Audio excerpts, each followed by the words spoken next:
Alright guys, Jason here, back again. Wow, 2 in a row, can you believe that? It really sounds echoey in here for some reason, so we'll keep an eye on that, or an ear on that, I guess. Man, it's getting really hard for me to not comment politically on political matters, but I'm doing my best here. I'm trying not to integrate the two. I want to keep wargaming separate. What I gotta say, it's getting increasingly difficult for me to not comment on certain things. We'll leave it at that. Maybe someday, or maybe a new different channel or something, but wow, okay. Got something different from the usual, although not really different in the grand scheme of things. This is Bastogne, Screaming Eagles Under Siege, 18th through the 27th December of 44. And I played this, the last time I played this was in last December in St. Louis. Thought I'd get it out again because I enjoyed it and told myself I'd like to revisit the title. And I guess that's sort of what I'm doing here. This came out in 2009. Here's the back of the box. This is the gamers. Same gentlemen that bring you the tactical combat system, the standard combat system, and the operational combat system. Or should I be saying series? You get the idea. But this is from the standard combat series, not system. Which I don't know how you want to describe it. It's not OCS level. It's maybe a level below that.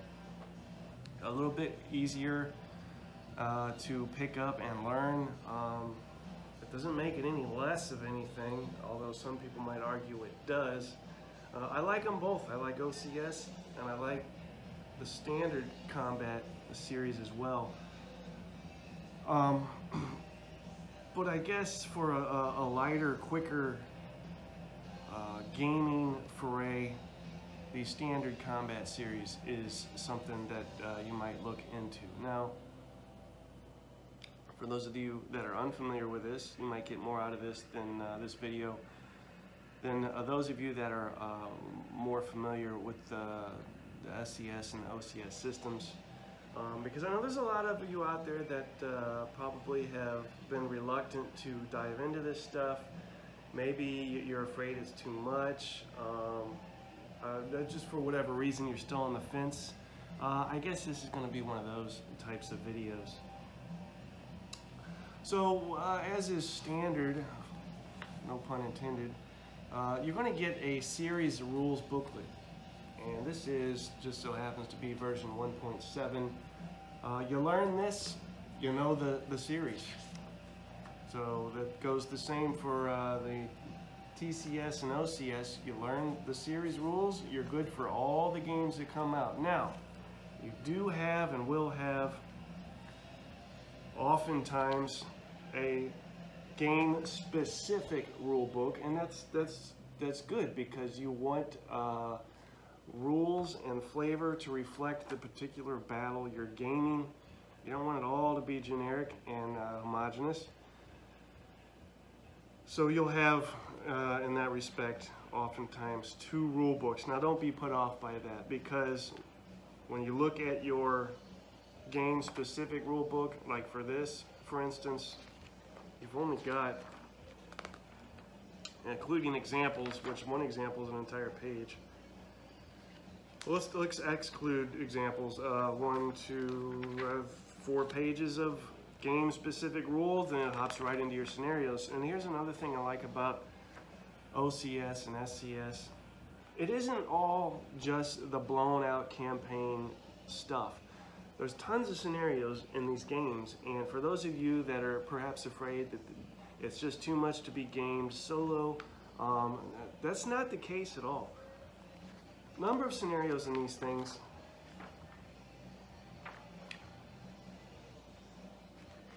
So for instance, we have scenarios here, which is what I have set up down here. We'll get to in a second.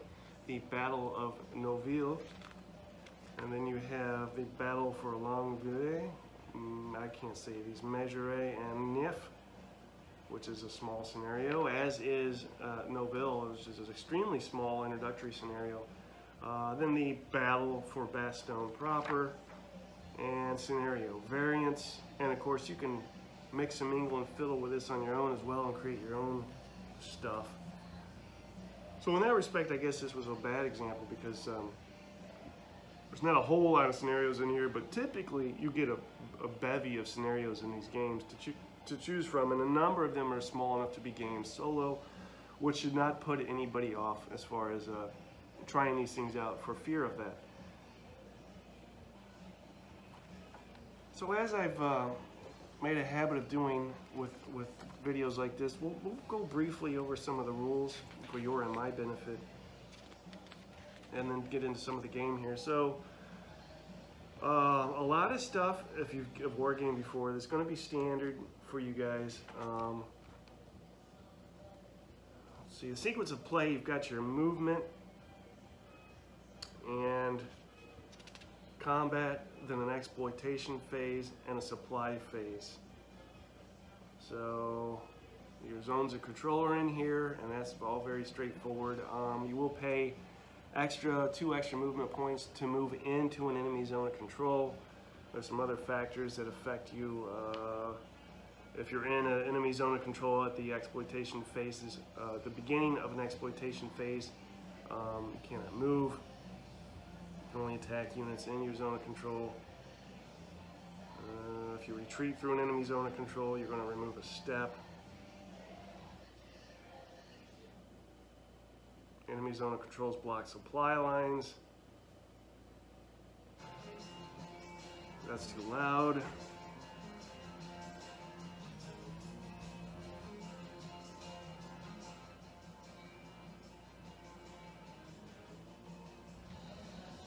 Black Rebel Motorcycle Club in the background. Baby 81 is the album, for those of you keeping score. Try and keep that mixed up for you guys and introduce new music. Oh, good stuff too, by the way. Number of albums, BRMC, number of albums. And I did get to see them live in Columbia, Missouri, so there's that. Movement, standard stuff. And at this point, we're already at page 4. Stacking.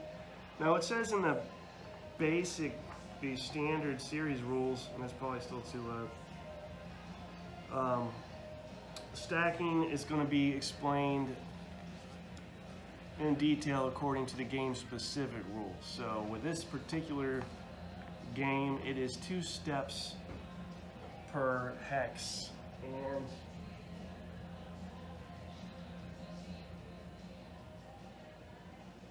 should back up and describe what the hell a unit even consists of. A unit is going to look like this. Let's see. Here's an armor unit, and I seriously doubt this is going to show up on camera where it's legible and you can read it. But so the 8 is the attack factor, the 4 is the defense factor, the 12 is the movement points, and if you look at the yellow little number in the tiny yellow circle at the top, that is its stacking point. So 2, so only one of these in a hex. And then it is exploitation capable because it has the color going through the numbers at the bottom. That's the gist of the information. On the back is reduced numbers because you will lose a step and flip it over. So there's the back. Boop. That is a typical unit. Anything else? You have overrun combat in here. So you can attack by moving and then attack through combat and then attack again through an exploitation phase conceivably. What is that, 3 attacks? Yeah. So if you play your cards right, you can attack 3 times in this.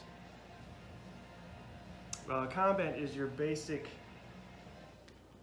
combat results table,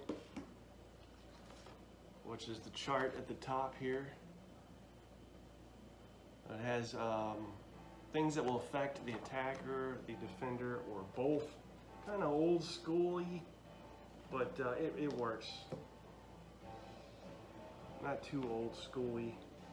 Also on this chart, and this is just one chart you have in the game, your terrain effects. If you play the full-blown scenario, you're going to have certain units, German units, that need to be pulled off the map for historical reasons during the game. Your turn sequence, artillery chart as well. So that's that, and then you get some order of arrival stuff to help you set up and prepare for that. So almost to the good stuff, guys.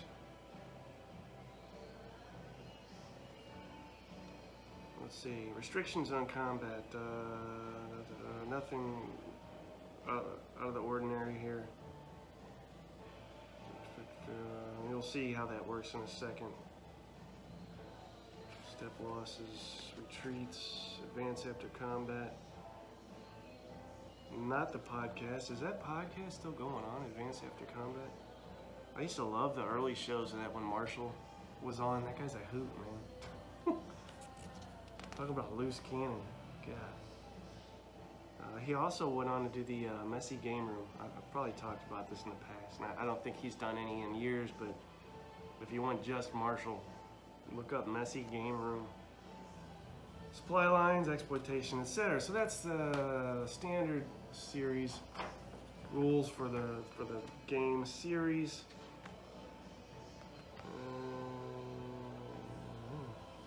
Disorganized units. Units can become disorganized because of barrage fires or when they overstack as a result of a retreat.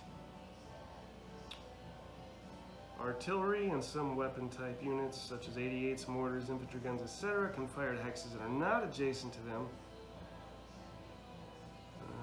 No line of sight requirements. A friendly unit, however, must be adjacent to the desired target. Do I have anything like that? Yeah, I have I think I have a mortar here. Is that what that is? Huh. I think that's what that is.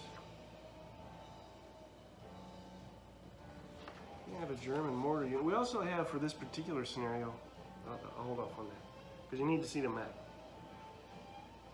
Barrage. Artillery units have a barrage rating and range. We'll get to that too. Road march is a special capability to move basically as far as you want on a road for certain conditions. Not needed so much, if at all, in this particular scenario. U.S. Special Rules turn 1, and again, this is going to be for the blowout game.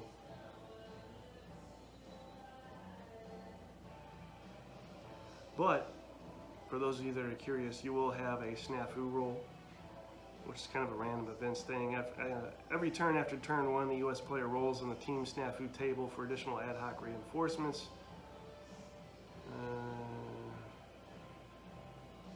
Something called a relief spearhead.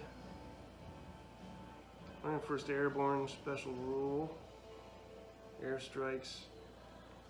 So again, as one would expect, the real meat and flavor of the game comes out in the full-blown scenario, which we will not be doing. So let me bring you down here without ruining everything. And I got a little bit of a glare here. That's just how it goes. Try and cut down on it as much as I can, but right in that area, it's kind of annoying, huh? If I can put this here.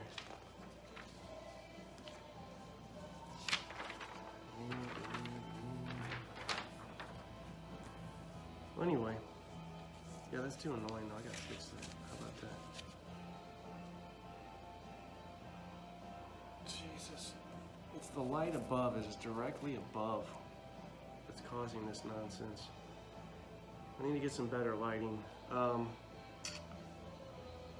this is what we're looking at. We've got the Americans set up here, and then off-map artillery units that basically anything that we'll be using map-wise is going to be within range of these artillery units. And you also have artillery units for the Germans, and they say it's ahistorical, but it's so each player can learn how to use artillery. Well, since I'm the only player, I went ahead and chucked the German artillery since it's ahistorical anyway, and kept just the Americans. So we have an armor unit here. Setup's easy. It tells you exactly what hex these units are going to go in, and I appreciate that. I've said in the past I don't like necessarily having to figure out where things go if it's a historical engagement. I want to know where they were historically and place them thusly.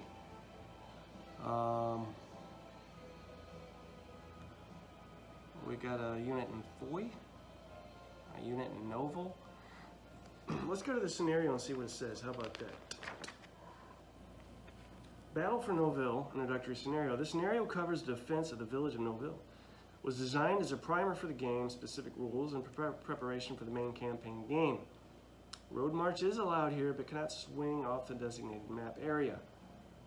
Also, I took some liberties with the way road march is working off map. Okay, blah, blah, blah. Victory. The Germans win if they clear Victory Route A. This is road. Victory, they call Victory Route A. And it runs from, what is that, the east to the west, right through Noville, down through Foy, up through, how do you say that, Recognier, Monaville. But the point is, you need to clear U.S. troops from this road in order to declare a victory for the Germans.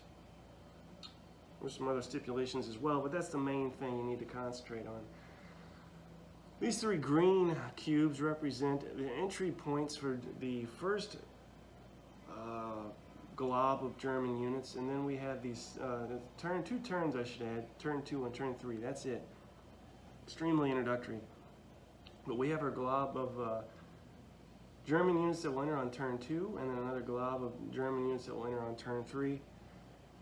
And let's see, the U.S. does receive some 506th Airborne units, 3 of them, south of Foy. And that happens at the start of the U.S. turn, if I can remember that. So let's go ahead and place these, remembering that we can only place 2 steps in a hex. I'm going to go ahead and place this armor unit right in the center here. And we have an artillery unit behind him, because he's going to have a ranged effect when he attacks. This is a bicycle unit. A bunch of guys with 10 speeders. Hey, Dan. Put him...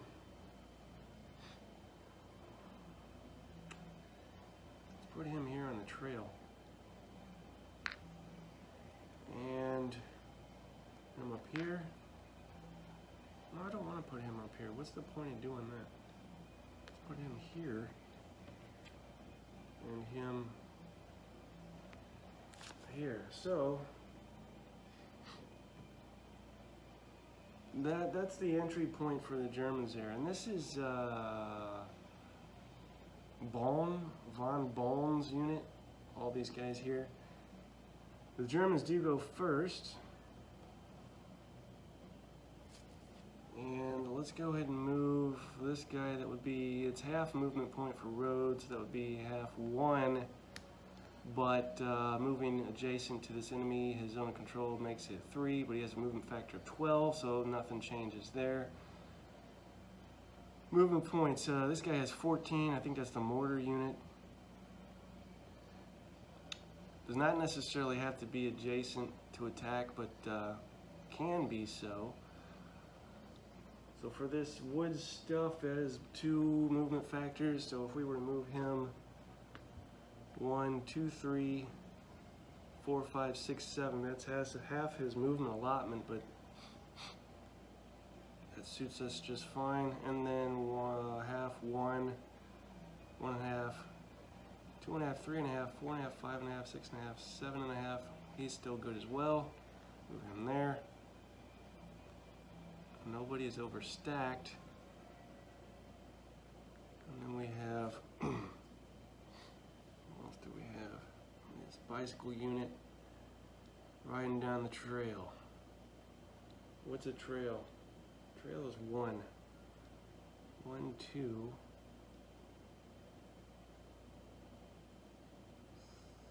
3, 4, and I don't want to put him next to anybody because he only has an attack value of 2. And then this mechanized unit, 1, 2, 3, 1, 2, 3, 4. How would I do this? I go 1, 2, 3, 4, 5, 6, 7, 8. Right there. Everybody has moved. Now I could have done overrun. I didn't. Why? I don't know. I just didn't. So that brings us to combat phase. And we'll add up our numbers, right? So we have a 6, an 8, it's 14, and 3 is 17. Write that down. We're going into defense factor of 5, and he has no terrain effects helping him out. Which comes to, we do round numbers here. Let's see, 8.5, 4.2, 1.2.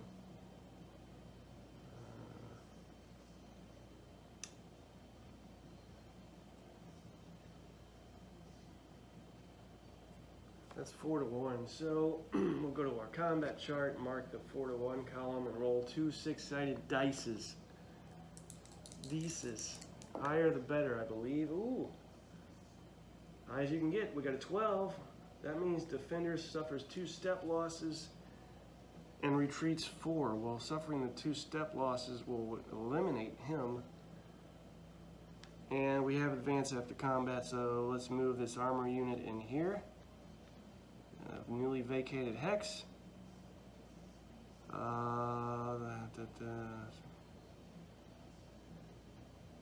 Then we have our combat here between us 1 to 1. We'll move to our 1 to 1 column. I don't feel so good about this, but I'm doing it anyway. High roll. Ooh, 11. 1 step loss, retreat 2. I'm liking this. So he flips over to represent the 1 step loss, retreats 2. He's going to retreat down the road so he can stay on the road and be a thorn in the German side. Now he can move into Noville. You know what? I didn't take into account his being in a village which his defense is doubled, so that 3 becomes a 6. That's 1 to 1. And I was using his attack factors of defense incorrectly earlier. So now it's still on a 1 to 1, the same result. So just making sure we do this right. And retreats 2, and he advances into Noville.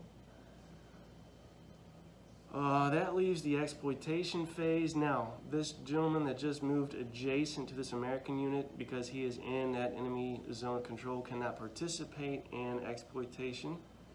However, these guys can. It is 2 extra movement points to conduct exploitation. I don't even know if I care about this guy. He is affecting nothing yet. Well, maybe I do.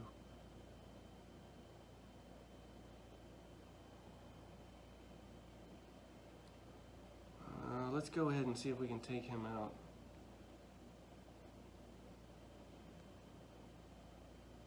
Right there.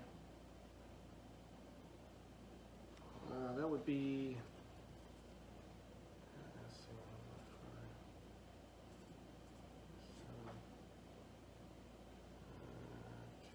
2 to 1. No, it's not. It's not 2 to 1 because I keep using the, so 8, 9, 11 to 2 is what it is.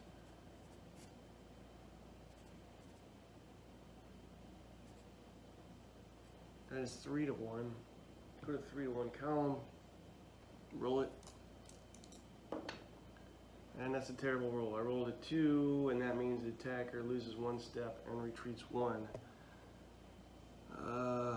Shoot.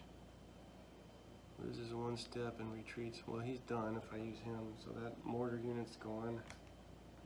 Now, who retreat one? Do both retreat one, or just one of them need to retreat one? So we'll go to retreat. Retreats.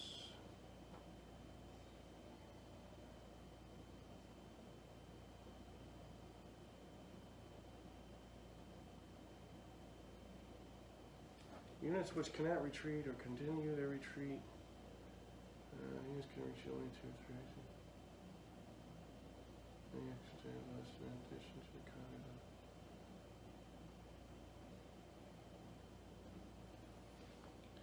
They lost, let's see, any hex command which is a regime.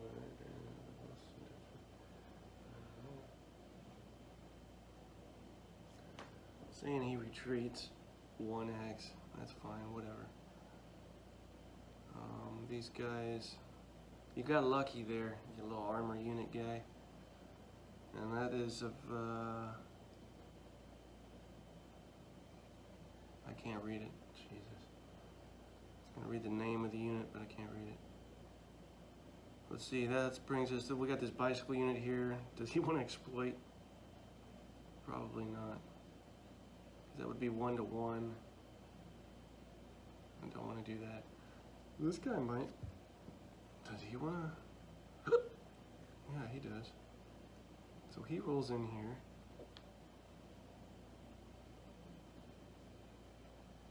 And that is 2-to-1.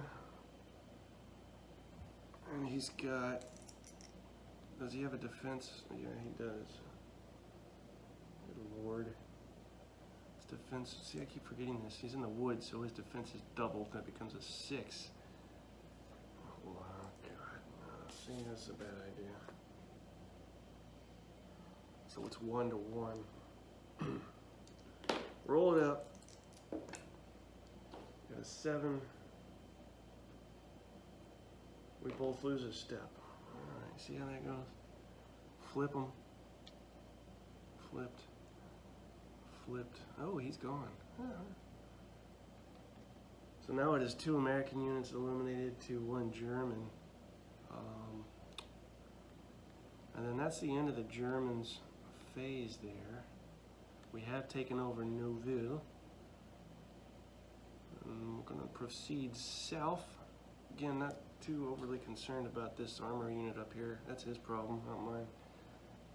We want to move south and clear. We got 2-3 units to clear along the way and hit Foy. And that would be that would do it. Now it's the Americans' turn. We're going to bring in the 506th Parachute Infantry Regiment. They go right here. There's that. We have a little something extra to deal with as the Americans. We have this artillery up here, and I don't know when that comes in play, so let's look it up. Probably during the combat segment, huh?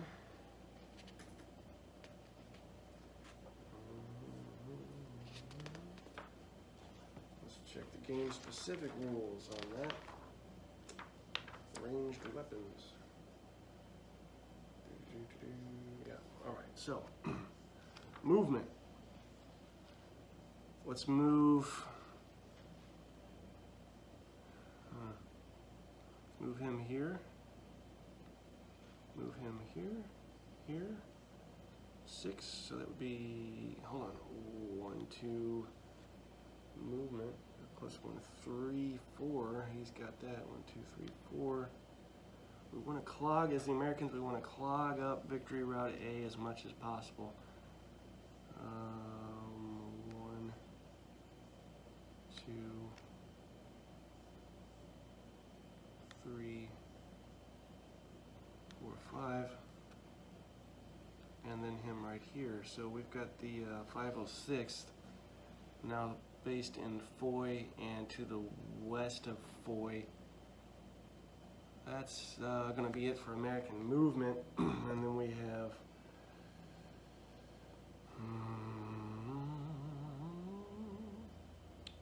let's mess with this artillery, huh? No, when you do artillery, necessary requirements you need, and okay. Well, hey, it's probably a good thing I moved that armor unit adjacent to these two Germans, because now they qualify to be fired at by artillery. And you know what I'm going to do? This combine artillery fire, which is barrage. Do we want to do barrage? One barrage per game turn. A given target can be barraged by any number of units.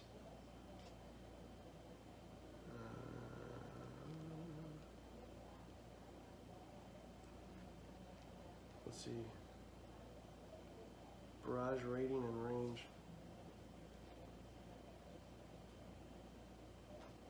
Barrage is 4, and that's our range. So we've already established that anything we do in this scenario is going to be within range. So add our barrage rating of 12.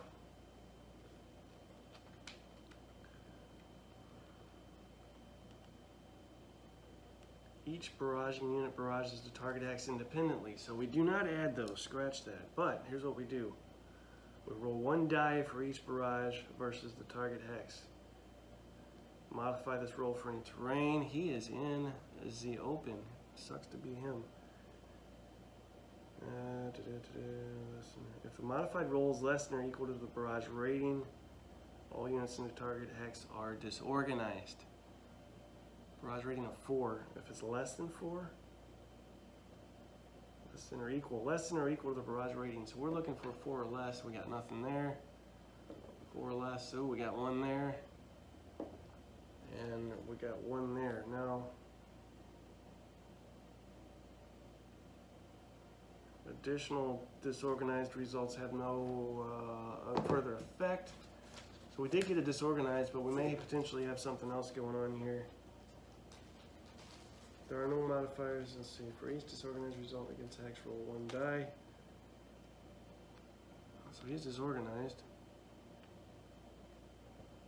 For each disorganized result against a hex, wasn't that 2? Yes, it was.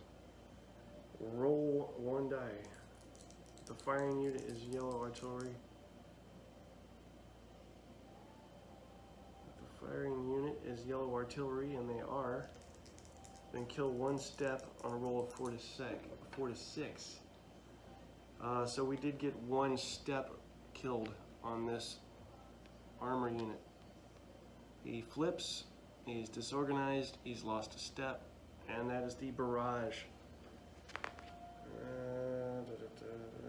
You have artillery ammunition that can run out. That doesn't happen in this scenario.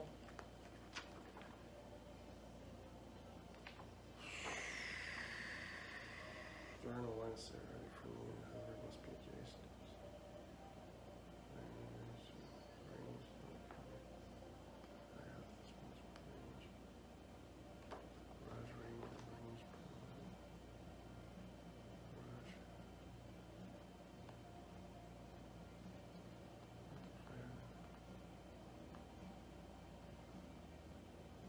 Alright, so as the Americans, let's conduct some combat here. What can we do? What can we do? Let's see if we can attack. He's in the open. It's going to be 1 to 1. He's disorganized. Let's see what happens there. 1 to 1. Is there a modifier for being disorganized? Disorganized. What happens if you're disorganized? Units can become disorganized. Attack, barrage, defend. They attack, barrage, defend, and move at half strength.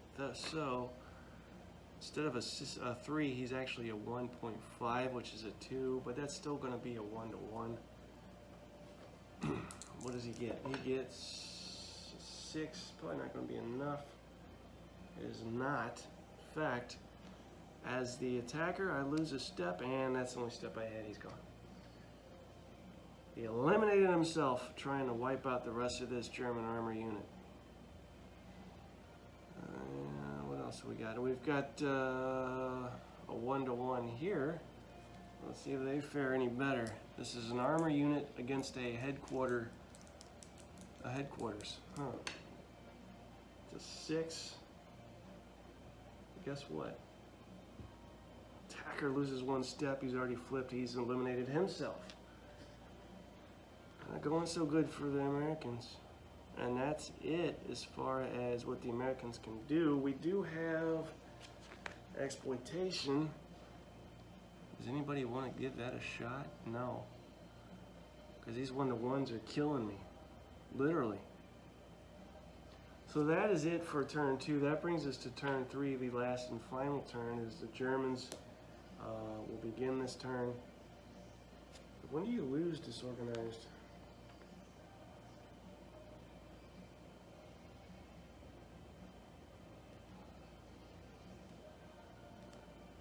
He just stays disorganized forever? That's my understanding. Okay, he's forever disorganized. The remainder of the game. Oh, really? Whatever.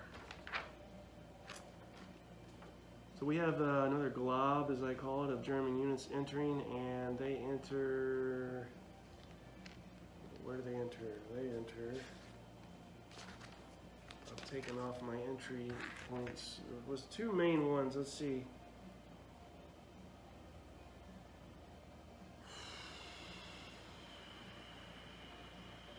$41.28 here, and 41.31 here, and that's what I will do. Armor unit here, armor unit here, another armor unit here. Oh, we got an 88. Let's put him here. And you know what?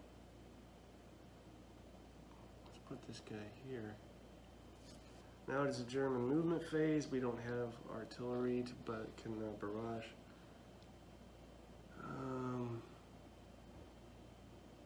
Let's put him. This is gonna sound, no, this will be fine. If we put him, we'll have one right here. And then him right here. I wonder if I can pull him. That's 8. 1, 2, 3, 4, 5, 6, 7, 8. His full movement factor, this bicycle unit, to get here.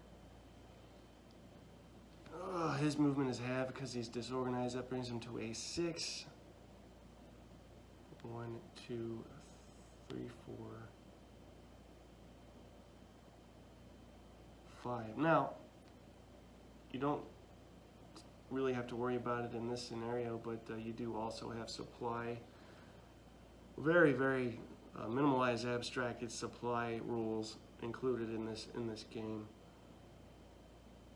12 is his movement. You know, if you just strictly do road move, you just end up with a line of guys that can't really do anything if you adhere to the road alone. It's 1, 2, 3, 4, 5, 6, 7, 8, but look at what that gets me. That gets me now 4 units around. This always reminds me of microbiology, where there's just like an amoeba or something, single-celled organism getting surrounded by a virus or bacteria. Really, it's all about surrounding and strength in numbers. Not that that's a bad thing. 1, 2, 3. He is going to just hang back on the road. Good criminy. 1, 2, 3, 4, 5, 6, 7, 8, 9, 10. Oh, he doesn't have enough. He's sneaking up on that airborne unit in the south there, and boy, he doesn't have enough to move adjacent though. 1, 2, 3, 4, 5, 6, 7, 8, 9, 10, 11. He does though. Can you believe that? That leaves this guy, and he's going to do road movement. 1, 2, 3, 3.5. That puts him in Noville. I don't think I'm going to be able to win this scenario because I'm unable to get even, I think even exploitation is going to be a stretch. These two battling bastards on to the west of Foy, these parachute regiments. I don't know that I'm going to be able to reach them in time, because that's it after this turn, to clear them off of Victory Route A. So, I don't know this for a fact, but I know that I've got a pretty good hunch that's how this is going to end.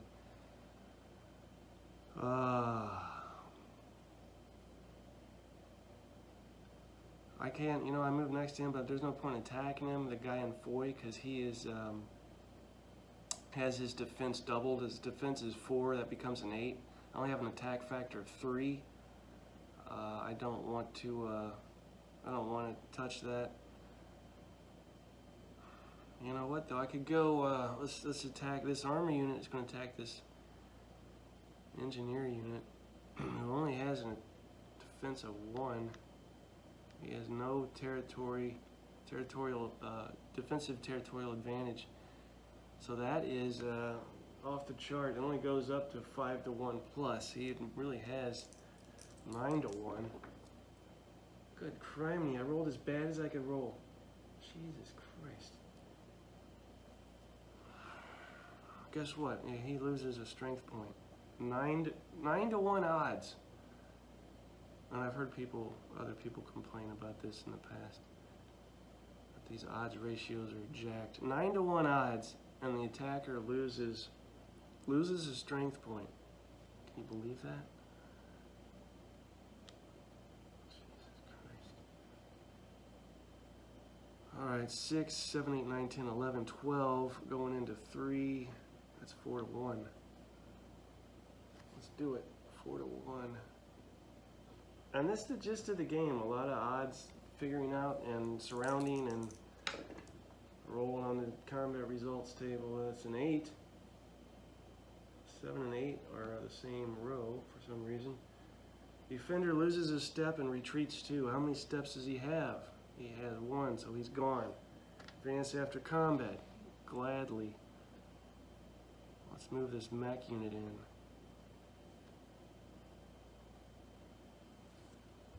Now there's the exploitation phase. This guy can't do anything, nor can he, because they're already in enemy zones of control. I could bring him in. Ooh! Bring him in. That gives us another 9-1 shot, because he's an army unit with a firepower of 9. Let's roll 2 dice on that. It's a 4, which is somewhat better. Should be enough. Defender 1, retreat 1. Guess what it is? He's out. Howdy. And advance after combat on exploitation. Is that a thing? Exploitation. Time an attack causes defender's axe to become vacant. Well, this is one of those times, so welcome. I've got the entire road north of Foy under control, but from Foy west, the damn parachute regiments are controlling the road, and it's not going to be enough. Not going to be enough. Let's just do this for giggles. I got this guy here, 1. He's going to be a 1-1. Is a... What is this?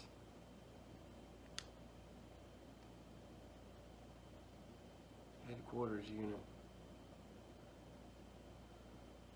No, it's not going to be a 1-1.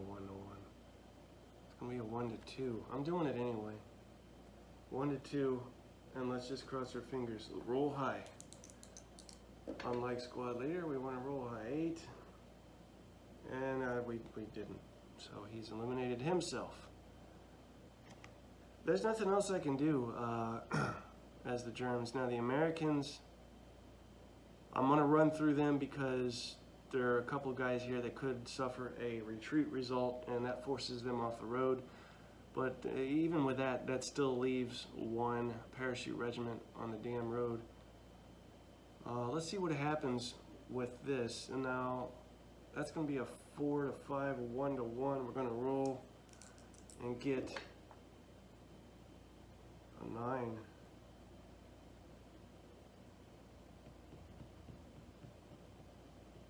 Defender 1, retreat 1. Well, flipped him and retreated him. Can you believe that? It's a 1 and a 2, and then there's going to be a penalty because he retreated into an overstacked hex, so we'll have to deal with that. Assuming there was a next turn, and there's not. So the Americans held off. Turn 3, and thanks to the 506 Parachute Regiment reinforcements moving up north into Foy and to the west of Foy, digging in. Not enough time. I mean, the Germans could still, if there was more time, the Germans could have taken them, but ran out of time. So I don't know how this scenario is even winnable. But that's what makes this interesting. Is it's a puzzle, and you want to try and figure out how you could have done it differently. What'd you do wrong? How could we make this scenario winnable? But that is what you just witnessed. Is the standard combat series. There's nothing daunting or intimidating about it. No reason anybody can't hop right in. That's basically what I did. You get the rules, you read them, you set it up, small scenario. You're looking at maybe 2-3 hours, a couple hours of your time. So definitely something that could be done in the afternoon. Yep. So, oh wait, other victory conditions now. Germans win if they clear victory route A. Well, we didn't. But it also says before play ends, and have no more than 1 Panzer unit step loss out of the 3 companies. Well, we have no Panzer unit step. Well, do we? Yeah, we do. It says what? No more than 1 Panzer unit step loss. Guess what? We have 2 Panzer unit step losses. So it was a stunning victory by the Americans. They held the road and eliminated 2 steps of Panzer units.